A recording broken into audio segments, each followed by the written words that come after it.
Hello, friends. Welcome to the Grow Podcast. I'm Wendy Jo, and this is my co-host, Miss Ashley. Hey, Wendy, how are you?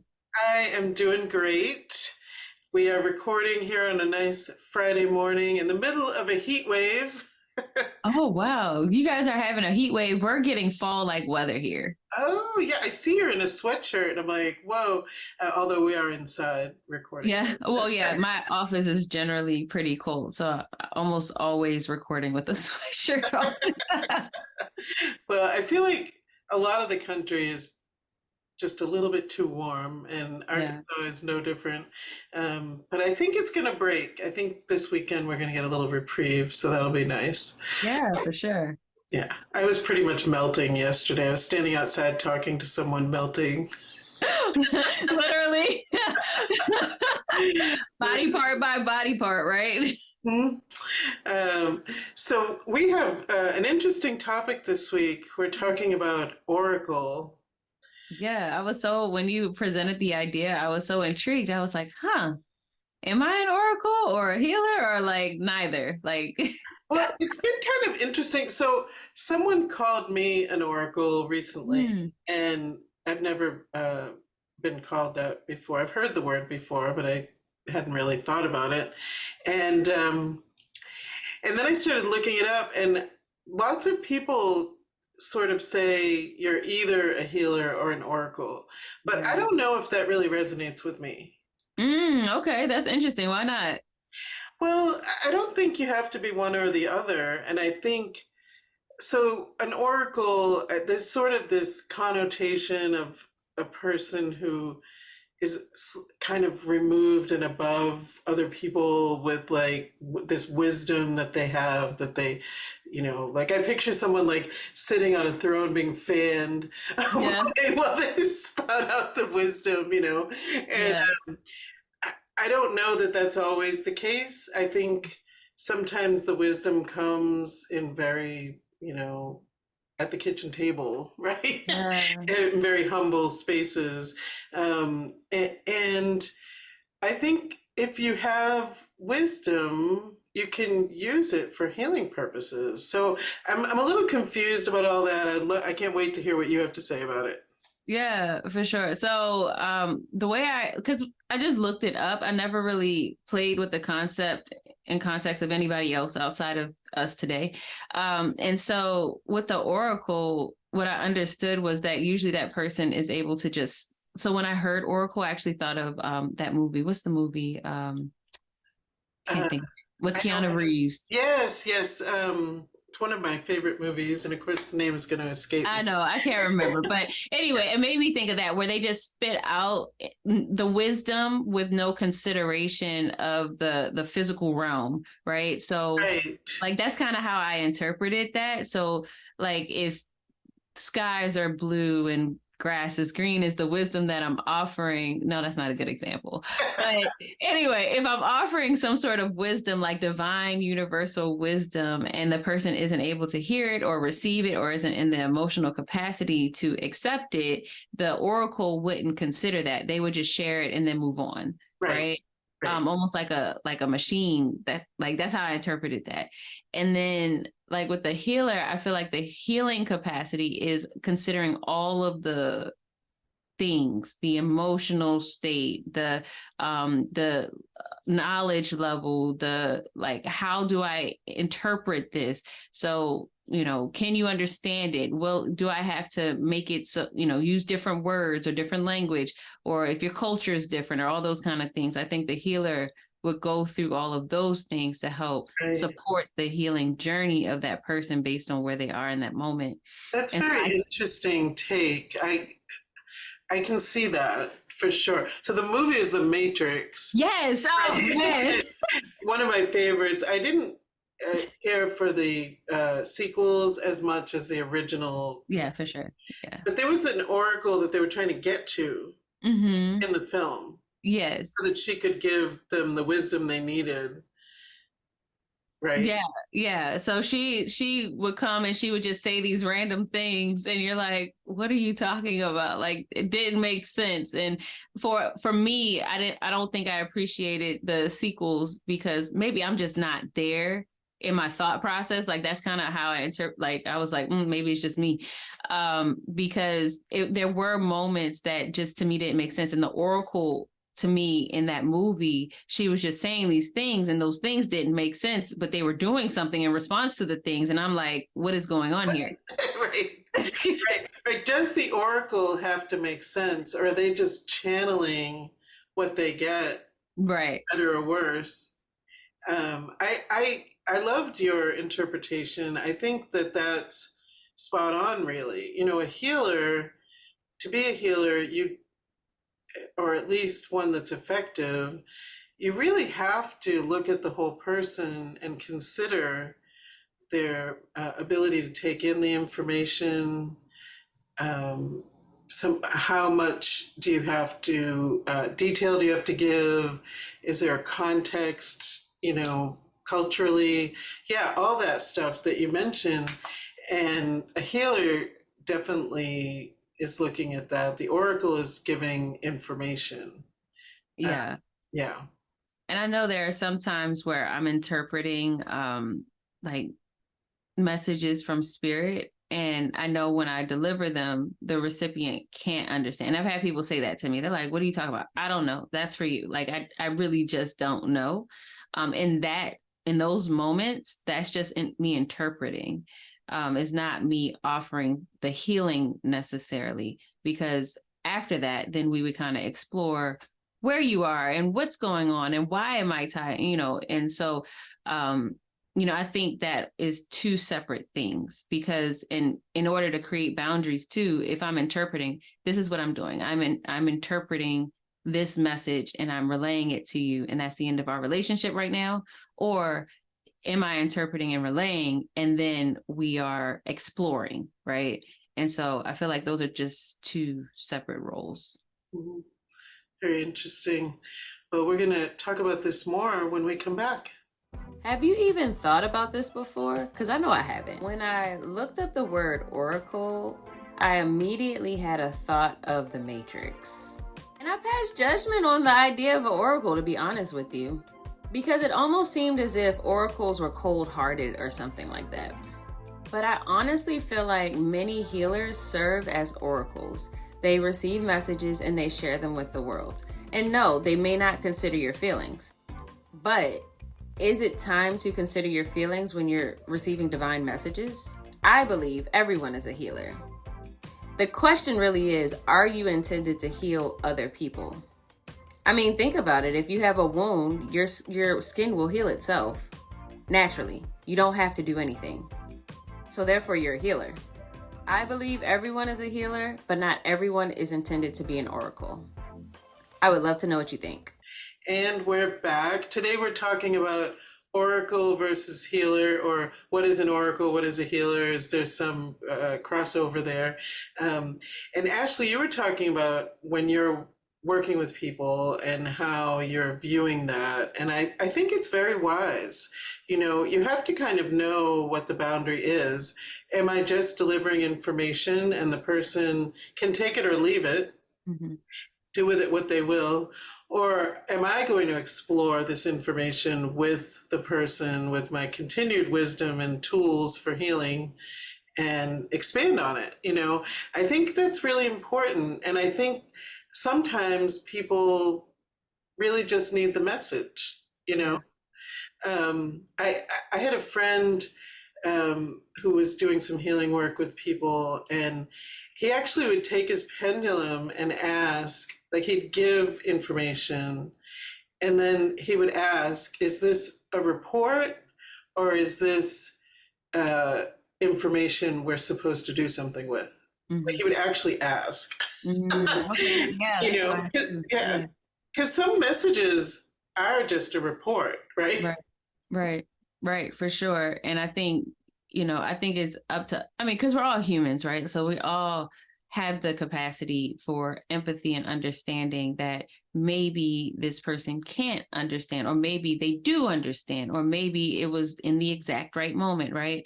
So doing that assessment to just see where the communication may be doing the communication thing, or is it lacking, requires a tad bit of empathy. But who knows? I mean, and I also think that certain people serve certain purposes, and maybe there are people who are just intended to just deliver messages.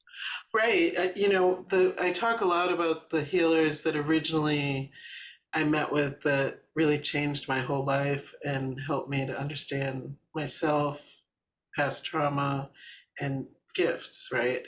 Mm-hmm. So it was a couple, and the man, his name was George, he's passed away, they both passed away, often would put people off because he was mostly just delivering messages, and people don't always want to hear those messages. But he wrote a book that was all channeled, and it's very thought-provoking book that will help you to grow spiritually. It's called The Light in Your Life is Spirit. But many of the writings, which he said he channeled directly from spirit, would put people off. It's hard to look at yourself. It's hard to realize the parts that need healing or work. And for some people, it's equally as hard to hear the good things, right? Yeah. Yeah. Yeah. But he did that part, and his wife was very compassionate, loving, delivering similar message, but in a very compassionate way. She's, a healer through and through, and used herbal remedies and various tools to help people to grow and understand themselves and any abuse they suffered. So they worked pretty well together. People sort of saw him as a crotchety old man, but he was the channel, Yeah. And she channeled too, but it was just very different. Maybe, I guess I see in them that contrast of oracle and healer.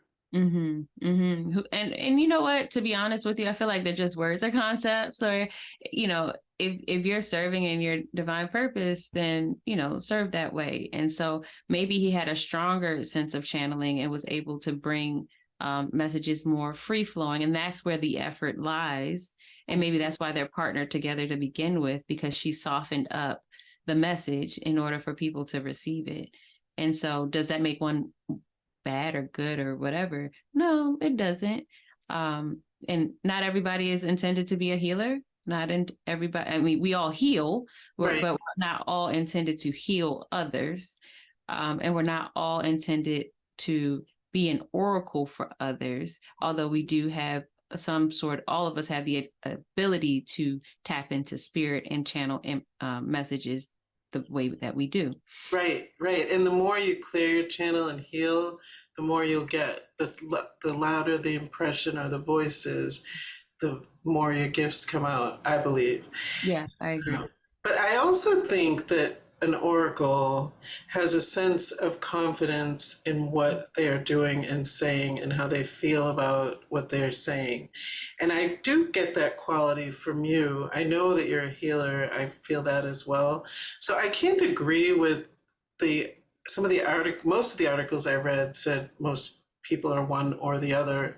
Yeah. I don't know if there's a most people, maybe, but I do think to be an oracle, there has to be some sort of confidence in what you know and what you hear or feel that you're delivering. You just, you know that it's what the truth is.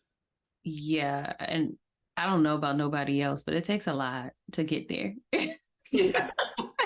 Oh yeah, a lot of tears, a lot of peeling back that onion of yourself to get to there. Yeah. And many people don't see that process, and may wonder why you feel that confidence. I think the confidence comes from all that work. Yeah. I mean, at some point, it just feels like, for me at least, it just feels like, you know what? I've been through way worse stuff. Me saying what I know to be true cannot be the worst of it. Mm-hmm. Right. Yeah. Right. And I don't know if this is true for oracles. Maybe it may be, maybe not. I don't know. There's also, just because you feel like you know this message is important and you want to bring it forward, not you, one, people, Yeah. you, me, everyone. Right? If you have that, you want to bring it forward. And you may even want to instigate that thought in people in a way. Yeah. Yeah. So I feel like part of that is knowing yourself and knowing like your purpose, because sometimes I may know things, but is it my job to deliver it is always the thing that, not always, but more recently is the thing that I'm starting to realize. I don't have to deliver every message that I'm aware of. I don't have to share every knowing that I know. I can keep it to myself and be aware and allow people to go through whatever journey they're supposed to go through. Yeah, so I just feel like part of it is just knowing where you are in the context of your reality, like just pacing you up against the reality that you're in. So that way you make, decisions that don't turn people away. Right. That's sort of a balancing act Yeah, it in is. a way. Mhm. When I first started, when my gifts really started popping out, I would shake someone's hand and see every crappy thing that ever happened to them, like just touching their hand. Yeah, And it was heartbreaking, actually. And I yeah, knew that I couldn't do anything. Like, I mean, I could be like at a restaurant or just anywhere. And, and so I asked Spirit to stop doing that. yeah. I sometimes I feel they sort of test you to see what you can see and feel. And Hmm. so I said, I see it, I understand.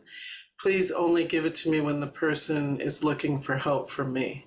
Mm. Then it's important, but I think finding that discernment is really part of your spiritual growth. Yeah, I agree with that. And going back to the onion analogy, like it is about peeling back the layers. Like you may be aware of a gift. How do you use the gift? And then do you use the gift in certain situations? That is all like a long-term journey to figure that out. Certain situations may be appropriate, certain situations may not be appropriate. Um, you know, Right, it, life journey. right, right, right. And um, why are you receiving this information? Is it Hmm. to impart it to that person, or is it something you need to learn about? So yeah, I mean, as you grow, you realize, there are various reasons for obtaining this information. Yeah, yeah, for sure. So I don't know. Like, I don't know how many people out here actually do identify as an oracle. I know I would not. I would not even consider that as something that as part of my identity. But I would love to know what other people who do identify in that capacity, like what they feel about that. hmm Yeah, if you're listening or watching, let us know. Because when the person called me an oracle, it really kind of put me off a little bit. Like I didn't Mm, really think of myself in that way, using that word. But as I've thought about it since she said it to me, I do think that I am an oracle and a healer. I okay. can't say that it's separate for me, but I receive messages that are pretty strong about all kinds of things, and Mm, with some discernment, we'll share them. yeah. And I feel so confident in what I'm saying. Like, I've had, more skeptical people say, well, how do you know that? Yeah. Well, that's what I was told. Yeah. you know? Yeah. Yeah. I love those moments. Like, how Right. how do you know that stuff? Just know. Mhm. Right. Right. And you just know. And I think that is part of being an oracle, but it also is part of being a healer. So I think there's more crossover than people want to say, Yeah, I personally. agree. But if you are more familiar with these terms and have other ideas about it, we'd love to hear about that. For sure. For sure. This was a great conversation. Yes, and we will be right back. Well, today we're talking about oracle versus healer. I'm not sure that the two words are really adversarial in any way or even that different, really. But many people who do healing work are also an oracle.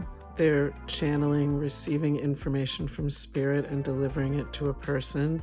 If you're a healer, you might tend to soften the blow and deliver it in a way that the person can receive it. Whereas if you lean more towards being an oracle, you may just state the message. Some people, I think, are truly here as part of their purpose to be an oracle, to just deliver information, and boom, they do so and they're out. And I think that when you are an oracle completely, if that's your purpose, you will be aware of that as well. Hey there, Wendy Jo, co-host of the Grow podcast. Also, Wendy Edge, occupational therapist. And I wanted to tell you about my new business where I'm combining the principles of occupational therapy, coaching, and spirituality, and wellness, of course. On the website, you'll see that I'm doing Osho Zen card readings, spiritual coaching, spirit paintings, and so much more. So if you want, check it out, edgecoachingandconsulting.com. Have you heard of the Cannabis Nursing School? It's a place where cannabis nursing, entrepreneurship, and spirituality meet. The Highline Tribe is waiting for you, and it's so easy to find. CannabisNursingSchool.com. And we're back. So this has been really thought-provoking. For sure. Yeah. There's something about that word oracle that has just weird connotations around it. I can't put my finger on it. I don't know. What do you think about it? Yeah, it gives, I mean, because you kind of mentioned it in the beginning where it's almost as if like there's this snootiness about it, or like they don't care about people, or I don't know, like, and I don't, and maybe you're right, like maybe I'm having a hard time removing my pre-programmed bias from the word oracle. And so I know before I was like, yeah, I don't identify as an oracle, and I still don't, even as we're talking about it, I don't feel like I do. I much rather identify as a healer. I feel like that's like I feel stronger about that aspect. Like even if I didn't receive messages or couldn't work with energy and translate it, I would be okay with just being able to offer advice and being an advisor, right? That just feels good when I say that. It just kind of rolls off the tongue.